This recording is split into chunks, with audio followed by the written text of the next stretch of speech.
Salve, salve, salve, salve, salve! Então, vídeo um pouco menos trabalhado, digamos assim, apesar de eu ter trabalhado um pouquinho nele. É o seguinte, quem acompanhou a live de ontem, corrigindo as questões do Enem, fazendo um gabarito comentado e tudo mais, viu que eu cheguei numa questão, fui fazer a questão, e simplesmente a resposta não estava batendo, né? Até comentaram no chat depois de que possivelmente essa questão vai ser anulada, né? Ao meu ver, parece que sim, tá? Mas vamos entender que questão é essa, tá? Esse vídeo de hoje é justamente para falar sobre essa questão e se ela realmente vai ser anulada, e se ela for anulada, o que vai acontecer com os pontos dessa questão, tá? Então esse vídeo é para você que está nessa dúvida o que vai acontecer. A questão 129 do caderno azul, tá? Que a gente usou ontem, a gente usou o caderno azul ontem para fazer a correção. E a questão 129, mas tem outros números, né? Em outros cadernos, de outras cores, mas a questão é a mesma e a gente vai entender direito como é que ela funciona, ok? E eu vou explicar para vocês o que vai acontecer caso essa questão seja anulada ou não, beleza? Então primeiro vamos tentar entender o que a questão está dizendo, e aí a gente, a partir disso, vamos compreender o destino dela, tá? A questão diz o seguinte: o estudante comprou uma cafeteira elétrica de 700 watts de potência com capacidade de 0,5 litros de água, ou seja, 500 gramas de água. 500 gramas de água. Enquanto o café estava em preparação, na capacidade máxima da cafeteira, ele marcou que demorou 3 minutos para a cafeteira ferver toda a água, a 100 graus Celsius, a partir de uma temperatura ambiente de 20 graus Celsius. Em seguida, para avaliar a eficiência da cafeteira, ele calculou esse tempo desprezando quaisquer perdas energéticas. É necessário 1 caloria, ou 4,2 joules, para elevar 1 grau Celsius a temperatura de 1 grama de água. 1 grama de água, desculpa. Qual é a eficiência energética calculada pelo estudante? Bom, vamos lá.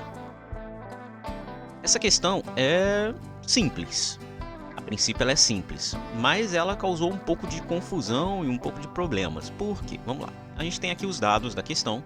A potência da cafeteira é de 700 watts, a massa da água é de 500 gramas, o calor específico é de 1 caloria por grama de grau Celsius. Até brinquei isso ontem na live, né? De que eles escreveram um calor específico por extenso, né? Então, tipo, eles chegaram, pegaram a definição de calor específico e colocaram aqui, ó. O que é calor específico? É isso aqui, né? Essa definição aqui. Então, eles botaram aqui, né? 1 caloria por grama grau Celsius. E a variação de temperatura da água de 80 graus Celsius, né? E aí, era uma física básica aqui, ele já dava ali para você mais ou menos o que você tinha que fazer, né? Usava a fórmula do calor específico, né? Que é igual a mc delta θ. Você tinha o m, você tinha o c, você tinha o delta θ, aplicava na fórmula e você encontrava a quantidade de calor cedida à água para aquecê-la em 40.000 calorias, ou 40 quilocalorias, né? E aí, o que acontece? Como você está falando de eficiência energética, você tem que fazer um quociente entre a potência utilizada para aquecer a água e a potência efetiva da cafeteira. É assim que funciona para você calcular a eficiência energética de alguma coisa, né? Você usa a potência utilizada, a potência efetiva, né? E divide pela potência total. A potência total vai dar ali o limite máximo que você vai ter. Ok, até aí tudo bem. Então, o que a gente tem que fazer? Tem que descobrir qual é a potência utilizada para aquecer essa água a 100 graus Celsius. E aí não teve nenhum problema, a gente só tem que transformar aqui, fazer uma conversão de caloria para joule, já que a gente está falando de... a potência aqui está trabalhando em watts, né? Então está no sistema internacional, a gente vai ter que transformar em joule. 1 caloria é igual a 4,2 joule, então era só multiplicar esse 40.000 por 4,2, isso dava 168.000 joules, ou 168 quilojoules, né? E aí, a partir disso, você calculava qual era a potência efetiva, ou seja, qual era a potência que foi usada para aquecer essa água. E aí você tinha que lembrar qual era a fórmula da potência, que era a quantidade de calor dividido pelo tempo, né, pelo intervalo de tempo. A quantidade de calor aqui já está em joules, 168.000, e o tempo, ele fala 3 minutos, né? Fala aqui, ó, demorou 3 minutos para aquecer essa água. Então isso quer dizer que seriam 3 vezes 60, né? A gente tem que trabalhar no sistema internacional, já que a gente tá trabalhando com watts, então significa dizer que o tempo tem que estar em segundo. Então é 3 vezes 60, né? Isso vai dar 180, né?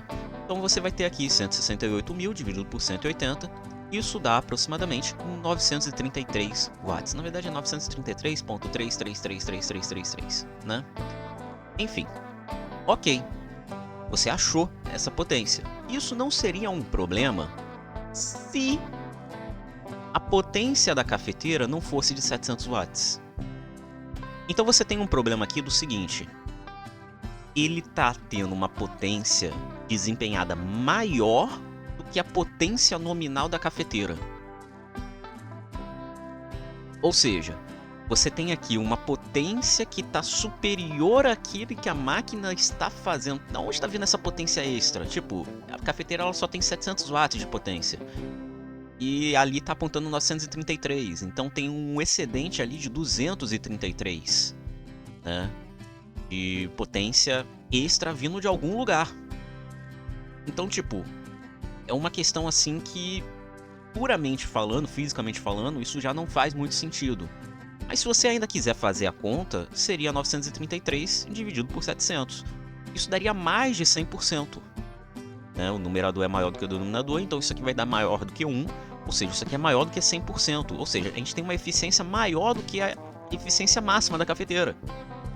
E isso nem é apontado nas alternativas. O máximo que tem aqui é de 100%. O estudante poderia até pensar assim, então ele usa a potência máxima ali, né? Então vai ser 100%. A gente pode colocar aqui letra A. Mas aí é que tá. Como a gente tem uma potência excedente, isso não faz sentido. Aqui não vai fazer o menor sentido, tá? Então mesmo que você considere a eficiência máxima como 100%, né? Eficiência energética da cafeteira utilizada ali como 100%, isso não faz sentido, né? Então, o problema dessa questão está aqui. Esse 933 ser maior do que os 700, né? Que é a potência nominal da cafeteira. Então, isso aqui já é o suficiente para dizer o seguinte, olha, não tem como a gente calcular essa eficiência energética com esses dados. Que a eficiência efetiva que você calculou é maior do que a eficiência nominal. Quer dizer, a potência efetiva que você calculou é maior do que a potência nominal. Então, teoricamente, aqui não tem uma resposta. Não existe uma resposta para essa questão. Entretanto, depois eu fui refazer os cálculos, né? De fato, os cálculos estão todos corretos, mas eu percebi que se você fizesse o contrário, a potência nominal dividido pela potência efetiva, o que você encontraria seria de 0,75 ou 75%. E essa resposta aqui existe nas alternativas. É a resposta da letra B, tá vendo? O problema é que essa relação aqui ela não é coerente. Porque você está pegando a potência nominal da cafeteira e dividindo pela potência efetiva da cafeteira. Você não está tendo ali realmente uma... calculando a eficiência dessa cafeteira, né? Como é que pode? A potência nominal dela é menor do que a potência efetiva e, portanto, ela tem 75% de eficiência? Tá vendo como é que não bate a situação? Essa conta estaria correta se o enunciado da questão, esse enunciado aqui da questão, indicasse o seguinte, olha, uma cafeteira, ela utiliza 700 watts para aquecer a água. Ponto. Sendo que a potência nominal dela é descrita por... E aí todo esse enunciado aqui, 0,5 litros de água, ela leva 3 minutos para elevar de 20 a 100, considere o calor específico da água como isso aqui, ou seja, inverter. Ou seja, dizer que a potência nominal da cafeteira seria 933 e a potência utilizada para aquecer a água em determinado momento foi de 700. Aí sim, essa conta faz sentido e aí a gente poderia encontrar 75% de eficiência. Mas não é o caso, tá? Então, de fato, essa questão aqui, ela tem tudo para ser anulada, tá? Possivelmente ela vai ser anulada, tá bom? Então, a gente teria menos uma questão de física aí, ok? Tá, sensei, e aí? Foi anulada, vou ganhar o ponto? Calma, não é bem assim. Na verdade, se ela for anulada, simplesmente ela não vai influenciar na sua contagem final, tá? Uma questão a mais, uma questão a menos não vai influenciar na contagem final. Por quê? Porque o Enem ele usa uma coisa chamada TRI, tá? Para calcular a pontuação, que é o teorema da resposta, de resposta ao item, né? E ele funciona da seguinte forma. Vamos explicar aqui como é que funciona o TRI. O TRI ele funciona você pegando a quantidade total de questões e analisando, a máquina analisa o número total de acertos por questão, tá? Isso quer dizer que as questões vão ter pesos diferentes e pontuações diferentes. Como que a gente descobre isso? Como é que é calculado isso? Dá para descobrir isso anteriormente? Não, não dá. Isso só é descoberto depois que a prova já é feita. Depois que a prova já foi entregue e tal, tá lá para ser corrigida, é que o TRI é determinado. O TRI ele vai classificar as questões em 3 níveis: questões fáceis, questões médias e questões difíceis. As questões fáceis são as questões que são mais acertadas. Então, se você tem lá uma quantidade de questões, por exemplo, em matemática, né, tem 45 questões em matemática, as questões, e você vai analisar uma questão, por exemplo, a primeira questão de matemática, você vai lá e analisa. Você percebe que essa questão, ela foi acertada por grande parte dos inscritos, né, das pessoas que fizeram a prova. Então isso quer dizer que essa questão ela vai ser considerada como uma questão fácil. E uma questão fácil, ela dá menos ponto, tá? Ela vai dar menos pontos dentro do escopo global de pontuação, tá? Lembrando que a soma de todos os pontos de todas as questões tem que dar 1000, tá? A questão de nível médio seria aquela questão em que você tem ali uma média de 50-50, sabe? Ou seja, tem 50% de acerto, 50% de erro, mais ou menos. Tem ali uma variação, tem uma margem de erro ali, 52, 53, mais ou menos, tá? 47 a 52. Então você tem ali essas questões de nível médio.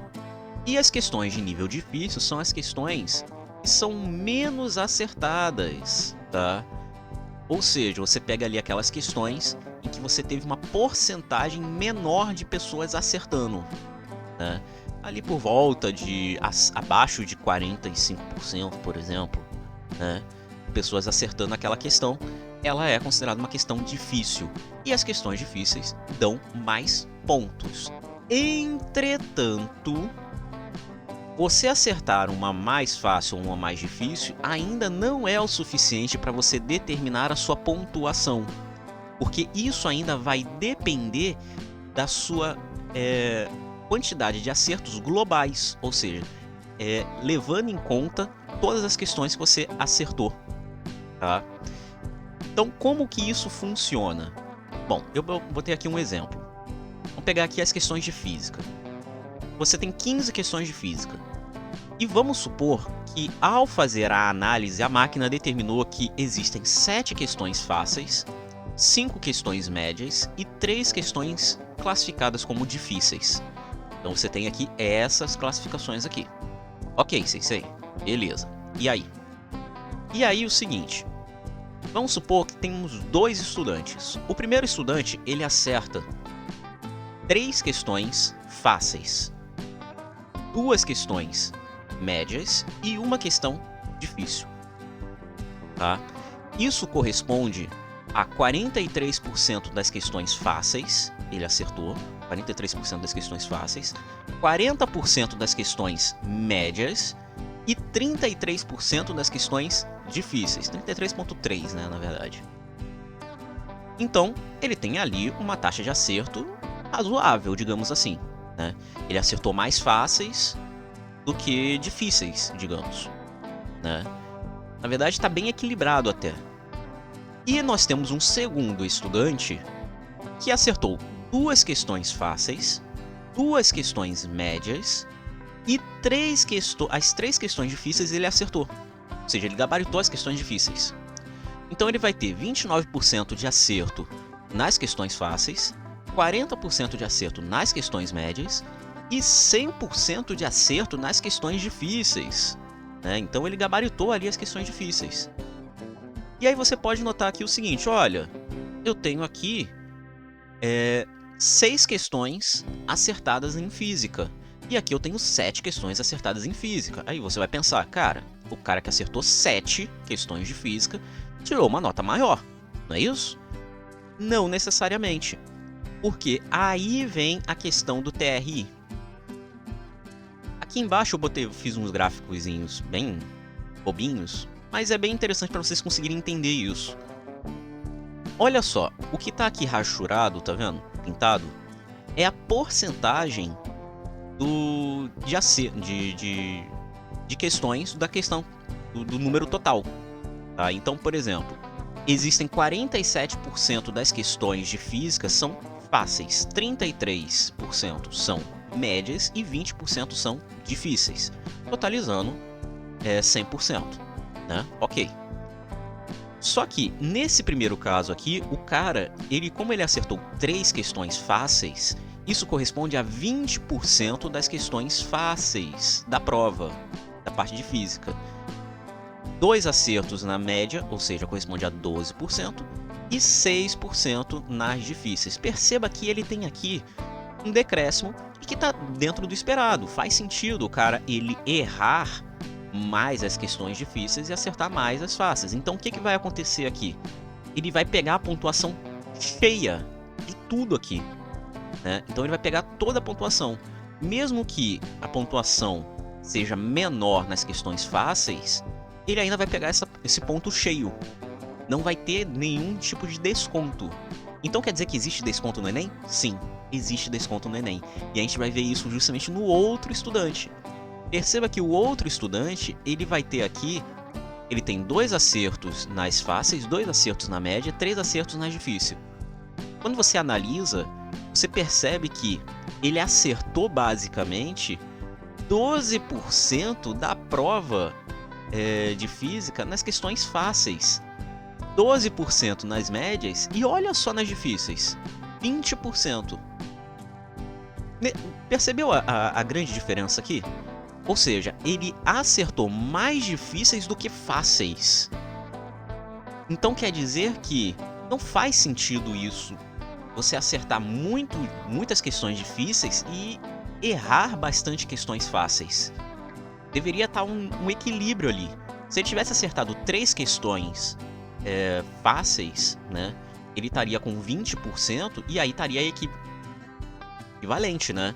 Então não haveria nenhum desconto. O que vai acontecer aqui nesse caso é o seguinte: ele não vai pegar a pontuação cheia dessas questões difíceis. Ele vai pegar a pontuação, mas ele vai pegar metade dessa pontuação. Então se uma questão difícil, por exemplo, valia, sei lá, valia 20 pontos, né? Ele vai pegar 10 pontos por questão difícil, entendeu? Então, no final, ele pode acabar recebendo uma pontuação menor do que esse cara aqui que acertou menos questões do que ele, devido a essa porcentagem de acertos, entendeu? Porque o programa de computador, né, ele vai considerar estranho essa porcentagem e vai considerar que essa pessoa, na verdade, chutou, né? Então ele encara como se isso aqui, essa alta taxa de porcentagem, seja um chute. Então acaba que a pessoa tem um desconto na sua nota. Então isso que acontece do TRI. Tá, sensei, e aí? A questão foi anulada, o que vai acontecer? Se a questão for anulada, na verdade as porcentagens não vão mudar. não vão mudar. Porque, na verdade, o que vai acontecer é que simplesmente você vai ter menos uma questão para ser avaliada. Então, uma questão sendo anulada dentro do Enem não influencia a resposta final. Porque ela não pode ser classificada nem como fácil, nem como média, nem como difícil. E aquela questão é como se ela não existisse. É como se você tivesse uma questão a menos aqui. Em vez de 15, você tem 14. Né? Então, isso quer dizer que, ao invés de ter essa distribuição, vai ter menos um para a gente avaliar. E nesse caso, como vai ter menos uma questão para a gente poder avaliar, ela não vai se encontrar nem nas questões fáceis, nem nas médias, nem nas difíceis, e portanto não vai entrar a pontuação daquela questão. Então, anular uma questão não redistribui ponto, anular uma questão não dá o ponto de graça pro estudante. Não, anular uma questão simplesmente não altera em nada, tá bom? Então, na verdade, essa questão, ela possivelmente vai ser anulada. Questão 129 do Caderno Azul vai ser anulada sim, tá? Mas ela, no geral, não vai influenciar nada, infelizmente, não vai influenciar em nada na pontuação final de você, meu caro estudante. Tá? Eu queria ter boas notícias aí pra você nesse ponto, mas infelizmente não acontece nada. É assim que funciona. Tá? Sinto informar aí pra vocês. Tá bom? É o que acontece, é o que acontece. O TRI funciona assim, tá? E é isso, tá bom? Esse foi o vídeo de hoje, tá? Um videozinho extra, um videozinho especial. Se você não sabia como é que funcionava o TRI, ficou sabendo agora como é que funciona, estava na dúvida se essa questão vai ser anulada ou não, ficou sabendo aí agora, né? Então não se esqueça de deixar o like, se inscreva se não for inscrito, ativa o sininho para não perder nada. Considere se tornar membro aqui do canal, você tem acesso a conteúdos antecipados, além de emojis e outras mordomias aqui do canal, ok? Valeu demais, também ajuda, fortalece bastante aqui o canal. E comenta aí se você já sabia como é que funcionava o TRI e se você... Eu não vou perguntar se você ficou feliz em saber que isso não influencia em nada, porque simplesmente eu sei que isso não deve ser muito agradável para vocês, né? Enfim, muito obrigado a todos, tamo junto e até!